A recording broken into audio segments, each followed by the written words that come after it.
ban on freezing eggs exists in Singapore, hampering women's rights to take decisions about their own bodies. It is also forcing a lot of women to travel overseas to get their eggs frozen. Now, calls are growing for authorities to loosen the rules in Singapore to help boost its birth rate, which remains one of the world's lowest. Take a look at this report. 36-year-old Erica is an independent woman who works as an advertising professional. With a busy career and a recent breakup with her partner of 6 years, her plans to start a family in the near future have gone on hold.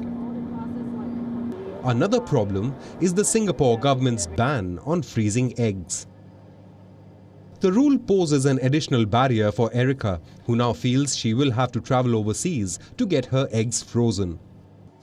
She says the diktat limits her ability to bear a child on her own terms. I'm not sure why they're not giving women the opportunity to have kids at an older age. It's quite unfair to women here, I feel, because it's also this barrier, like it's putting on an additional barrier because it's so tough to go somewhere else and do it. It really takes a lot of time, takes a lot of money. Women in Singapore are being compelled to believe that time is never on their side, forced to rush into decisions about their lives.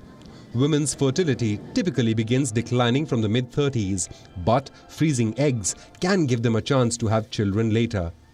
Erica has now decided to fly to Kuala Lumpur in Malaysia for consultations and then to a fertility clinic to continue the process.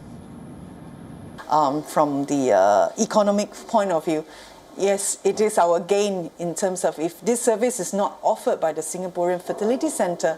Now, the only thing that they can do is to come here to seek this treatment. According to reports, an increasing number of Singaporean women are now travelling to neighbouring countries for having their eggs frozen. Countries like Thailand and Australia are believed to be hotspots for Singaporean women. Pressure has been growing on Singapore to lift its ban for some time, but there is little sign of overhaul, even as the nation witnesses a persistent dip in fertility rates. Despite decades of official encouragement to boost births, ranging from cash bonuses for having a baby to subsidized fertility treatments for married couples, there has been no improvement in newer births. Authorities still only allow it for certain medical conditions, such as if a woman is undergoing cancer treatment. As concerns over delay of marriages and parenthood increase in the work-obsessed country, some official institutions are acting as hurdles too. The Ministry of Social and Family Development in Singapore has raised ethical and social concerns over freezing eggs.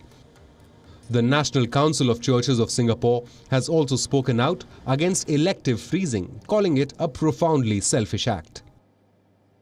These institutions instead want the woman to have children earlier in life.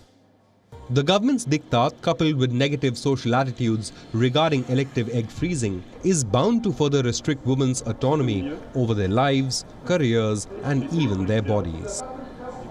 Bureau Report, WION World is One.